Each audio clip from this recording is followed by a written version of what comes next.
I love the song that we heard just a little while back, and especially the poem that it came from. It's from E.E. Cummings, as many of you know. I especially like the part at the end where they say, "Now the ears of my ears awake, and now the eyes of my eyes are opened." The whole poem is about awakening, about seeing and feeling and being in the fullness of life, of the sun's birthday, of leaping greenly spirits of trees. It is a rapturous poem and so good for the new year, for new beginnings. So many of us come into the new year full of ideas and intentions, full of hopes. Change feels possible in new ways. Resolutions and resolves, visions all clear, even if for a moment. Diets, even new directions, hopes for healing and return, for broken hearts scarring over and beating again. As we do every year on New Year's Day, we had a ritual of the taking up and the letting go with magic paper. I still have a bunch, if you'd like, in my office. Help yourself. Magician's paper on which we wrote things we wanted to let go of from the last year, and other more solid paper on which we wrote our heart's desire for the coming year, our intentions of how we want to grow and deepen, what parts of ourselves we want to lean into. I love this practice. I find it fun and clarifying, and somehow it helps to watch that magic paper disappear in a poof of fire, and to hold on to that heart's desire, to look to it in the coming months, to remind myself of the intention, because it can be hard to stay the course.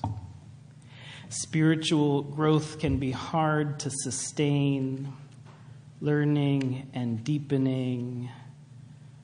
Our theme this winter is resistance, and one of the places that we so often encounter resistance is within ourselves when we try to make changes in our lives. And so here today, building off of last week in this time of freshness and possibility, a look at how we can stay unstuck. How can we remain free? How can we point ourselves towards the kinds of people we most deeply long to be and remain strong in the face of entropic forces which try to drag us back into old patterns of habit and spiritual numbness? Be gentle with yourselves on the threshold. In her book, Trusting Change, which we will be using as a framework for a class on leadership in times of change in that community collaborative you heard about a little while ago, Karen Herring writes beautifully of thresholds. And it turns out the original thresholds were places where the wheat was threshed, where stalks of wheat were gathered together and beaten on the ground on a large stone to separate the wheat berries from the chaff. This is a difficult and violent process, and the result of it is forward movement, definitely a step towards fresh-baked loaf of bread, but in it, this disconnection, this dissolution, it is a breaking away and a shedding of old skin, and it is hard. But this is the threshold time. Transformation is hard. In the same book, she shares these beautiful words. Here, where already you have left behind by choice or by force what you knew, what you cherished, maybe what you took for granted. Here, where not yet do you know where you are headed, what it will take, what it will give, how it will change you. Here on the threshold, you balance on a comma between the no longer and the not yet. Now, letting go of attachments and assumptions, may you release what you've clutched in your fear, making room for the stranger knocking who is always you. Now, look around at the others waiting with you on the curl of the comma. You will need them. They will need you. Together we will round this bend, cross over into the not yet, where having let go, we might finally learn a new way is possible now, here. I love that image of being on the curl of the comma, together between the no longer and the not yet. Such a powerful and generative place to be, and terrifying as well. So be gentle with yourselves. And like the poet says, know that you are not alone on the curl of this comma. You are surrounded here by so many others, also in the midst of threshing and growing, breaking down and building up, all moving towards truth and freedom and fullness and joy. And as much as this threshing can be hard, as much as these times can be disorienting and difficult, to move towards truth and beauty is always a good thing. There is something inside us that knows the way forward, however dim the clarity may seem. Like Eleanor said, that Maya said early on in our time today, the caged bird sings for freedom, for things unknown but longed for still. Deep down, we know the kinds of lives we long to lead. Deep down, underneath all the challenges we are facing, underneath whatever frightening bulwarks we have built up, there is a freedom song longing to be sung. I think of my own first furtive steps towards finally getting sober so many years ago. While it was hard sometimes, there was this rightness, there was this yes, finally this clarity surging underneath me that was the path forward and held me through tough times. I think of my own mother ending her marriage to my father after years of challenging times, dancing the tightrope of helping me continue a relationship with the man who would always be my father, while forging a new life for herself, a life starting to shine in new ways as she was free. These precious lives we have been given long to be lived in their fullness. These spiritual paths before us long to be walked and run and soared upon. This is what we are here for. This is the purpose of these lives and these songs and these cages even, for us to find and forge and forward movement, to rise to these moments, to make these changes, to see this comma and this no longer and this not yet. And this is the final piece of helping staying unstuck. Knowing who we are and what we are here for. Trusting this path before you, this life, this moment. No matter how complex and ugly, no matter how stretched thin or far from the mark you feel, this is the life you have been given.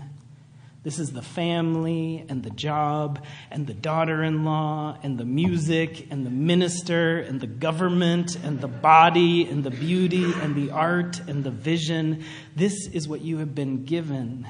And the question now is what you make of it. In his essay, Self-Reliance, Ralph Waldo Emerson writes, "These roses under my window make no reference to former roses or better ones. They are for what they are. They exist with God today. There is no time to them. There is simply the rose. It is perfect in every moment of its existence. Before a leaf bud has burst, its whole life acts.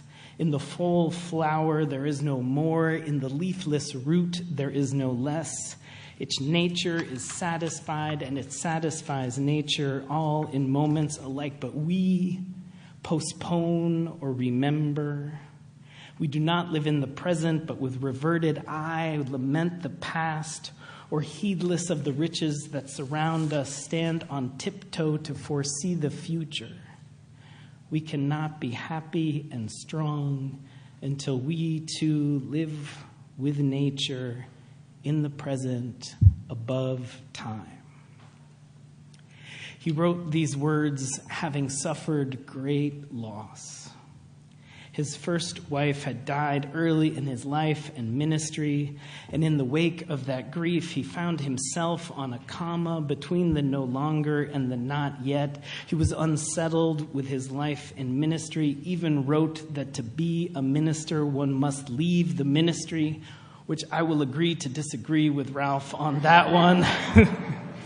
But for him, he needed to leave the outdated forms and rituals, the roses lamenting past and looking for former roses. He left and created a whole new life for himself as a writer and lecturer, as a vibrant part of a budding movement of transcendentalists, and even more broadly as a lover of life and poetry, connecting with Whitman and so many other poets, helping to nurture and foment creativity in so many.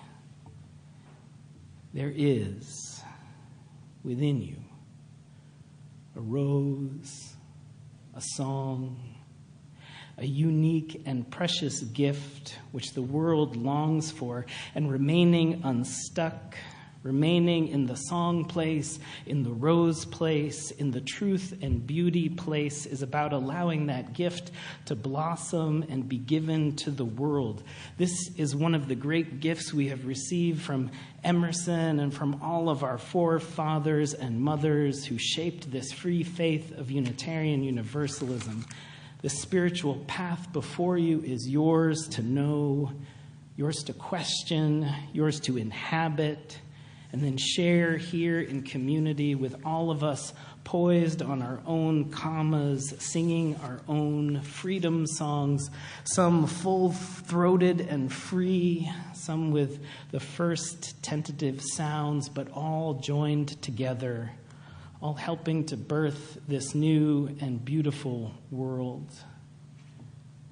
I am so grateful for Emerson's vision, for his leaving what was calcified and wrote, and for him and so many others who articulated this path of freedom, of exploration, of blossoming and deepening truth.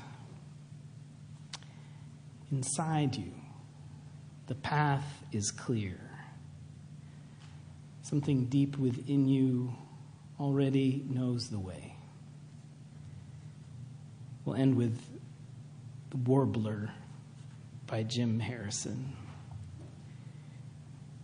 This year, we have 2 gorgeous yellow warblers nesting in the honeysuckle bush.